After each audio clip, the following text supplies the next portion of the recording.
Bonjour et bienvenue sur Étoile de Bethléem. Je suis le père Ludovic Nobel, missionnaire de Bethléem, bibliste.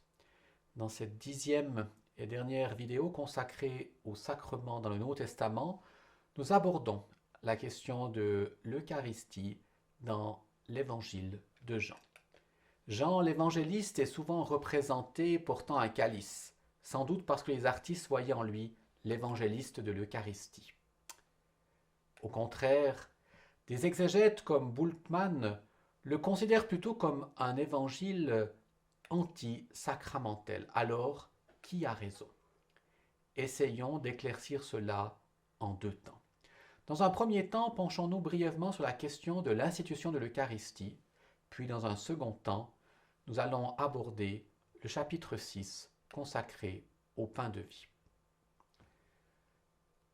Jean consacre 5 chapitres au dernier repas de Jésus, chapitres 13 à 17, et Jésus s'y trouve avec ses disciples. Il leur donne ses dernières recommandations, mais ne dit rien de l'institution de l'Eucharistie. Ce silence a largement interpellé. Pourquoi Jean ne dit-il rien de l'institution de l'Eucharistie? Ainsi, comme je viens de le mentionner, un théologien comme Bultmann pensait que cela était en accord avec sa tendance anti-sacramentelle. D'autres biblistes comme Joachim Jérémias penchent plutôt pour l'interpréter comme une volonté des premiers chrétiens de ne pas divulguer le rite les plus secrets. Jean ne décrit par exemple pas non plus le baptême du Christ par exemple. Enfin, d'autres biblistes arguent que Jean ne voulait tout simplement pas répéter ce que les synoptiques avaient déjà dit.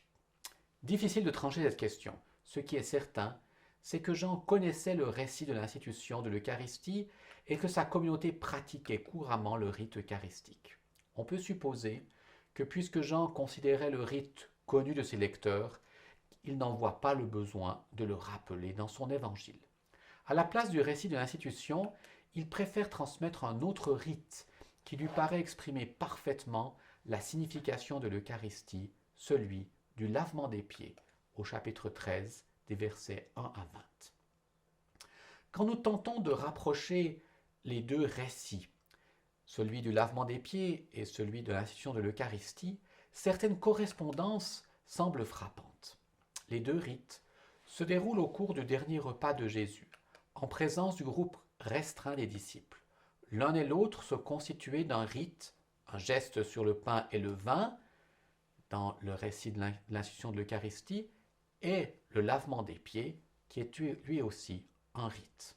Enfin, dans les deux cas, il y a une invitation à répéter ce rite, ce geste. D'autre part, si l'on compare Luc et Jean, il apparaît que dans les deux évangiles, la trahison de Judas occupe la même position dans les récits, juste après le rite eucharistique chez Luc et juste après le lavement des pieds chez Jean. Enfin, le thème du service est lui aussi étroitement lié à l'institution de l'Eucharistie. Je suis au milieu de vous à la place de celui qui sert, dit Jésus, dans l'évangile de Luc. Et dans le rite du lavement des pieds, eh bien, Jésus dit, en vérité, je vous le dis, le serviteur n'est pas plus grand que son maître. Par cette sorte de substitution, Jean semble affirmer la priorité de l'attitude intérieure par rapport au rite. Le mémorial de l'Eucharistie n'a de sens que s'il s'accompagne de la part des chrétiens de l'esprit de service et d'amour qui animait le Maître au cours de son repas d'adieu. À côté de Paul, Jean occupe une place de choix dans la réflexion théologique sur l'Eucharistie. En effet, dans son chapitre 6, le discours sur le plein de vie, eh bien, nous avons là une belle réflexion théologique sur le sacrement de l'Eucharistie.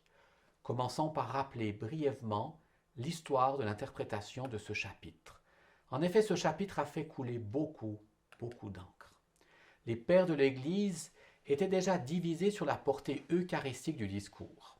Ainsi, l'école dite d'Alexandrie, telle Origène ou Clément d'Alexandrie, privilégièrent une interprétation allégorique de ce chapitre. Ainsi, Clément d'Alexandrie écrivait: le logos est désigné allégoriquement de bien des manières, comme la nourriture, la chair, l'aliment, le pain, le sang ou le lait. De son côté, l'école dite d'Antioche, représentée par Cyril de Jérusalem ou Jean Chrysostome, soulignait quant à eux déjà la portée eucharistique de ce chapitre et particulièrement des versets 52 à 58. À ceux qui le désirent, disent-ils, Jésus ne donne pas seulement à voir, mais aussi à toucher, à manger, à mordre. Réformés et catholiques vont interpréter également de manière fort différente ce chapitre au cours de l'histoire. Ainsi, Calvin et Luther vont l'interpréter dans un sens spirituel. Ce chapitre ne parle pas des sacrements, mais de la mendication spirituelle, de la nourriture spirituelle, ainsi écrivait Luther.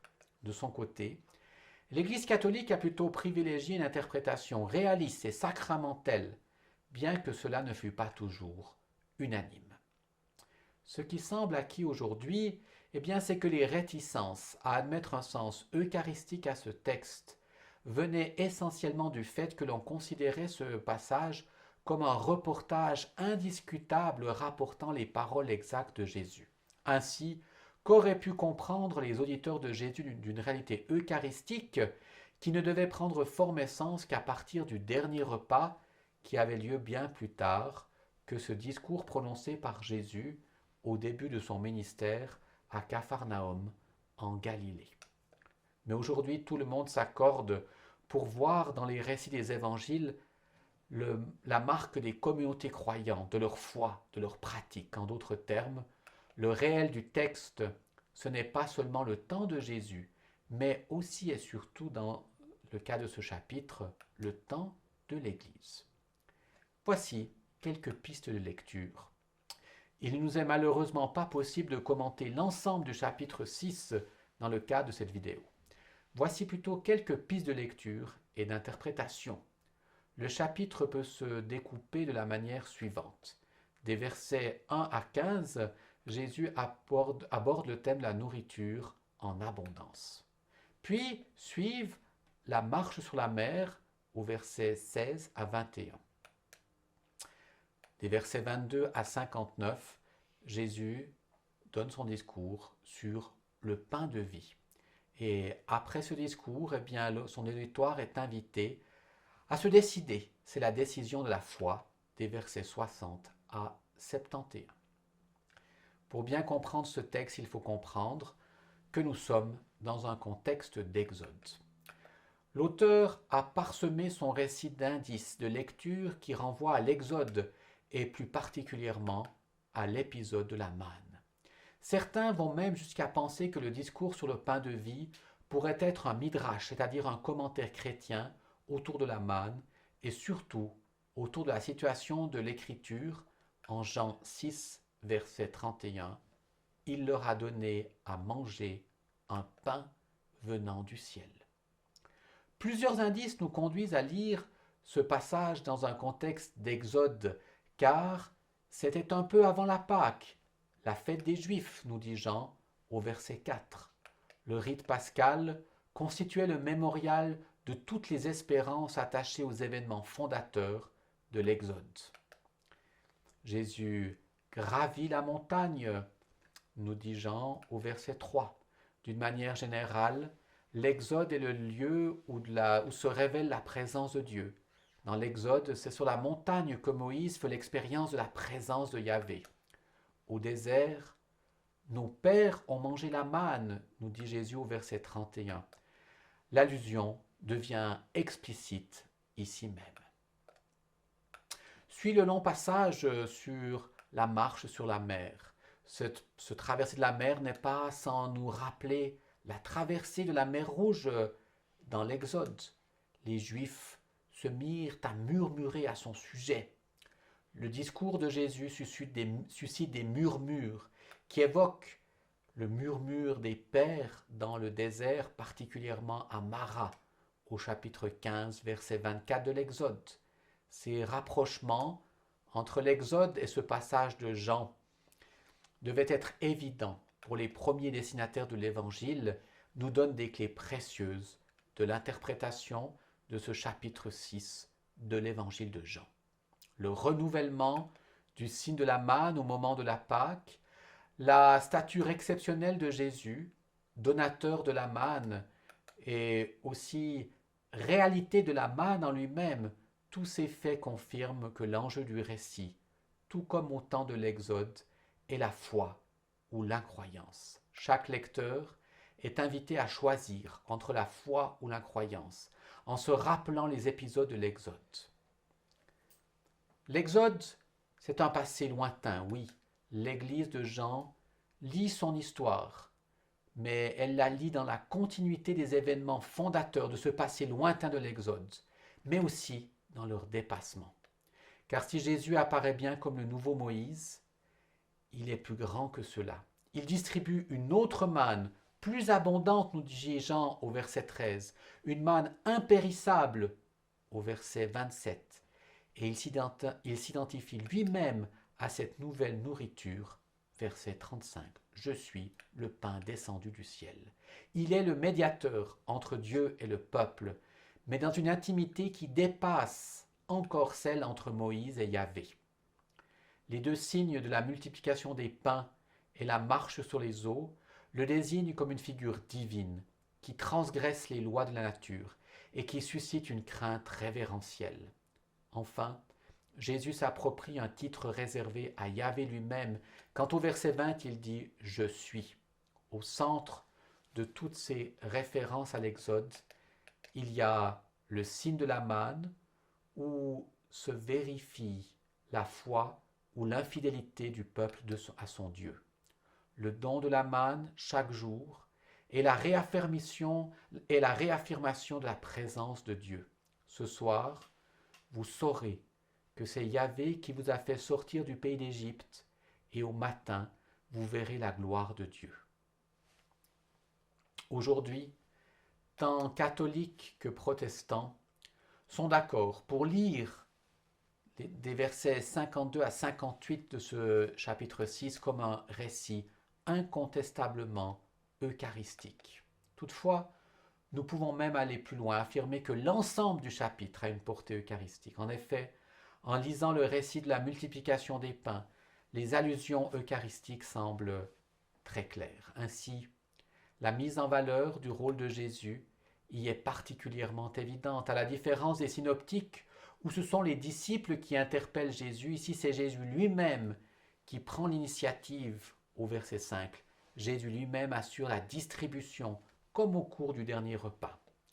Le rôle de médiateur des disciples ici est comme gommé. De plus, la formulation « Jésus prit les pains, il rendit grâce et les distribua aux convives » au verset 11 reproduit une formule eucharistique que l'on retrouve chez Saint Justin, chez Ignace d'Antioche et dans la Didaché. De plus, le respect avec lequel on va traiter les restes, rassembler les morceaux qui restent de sorte que rien ne soit perdu. Ce respect semble souligner la qualité mystérieuse de ce pain. Ainsi, le commencement du récit, la multiplication des pains, et la fin, cette section proprement eucharistique allant des versets 52 à 58, constitue donc une vaste inclusion qui enveloppe le discours de Jésus et lui donne sans conteste une coloration eucharistique. Comme nous le voyons, Jean ne nous livre pas de récit d'institution de l'Eucharistie dans son évangile, mais il nous donne de précieuses informations sur ce sacrement tout au long de son évangile, que ce soit par le rite du lavement des pieds ou que ce soit par son chapitre 6 et son discours sur le pain de vie.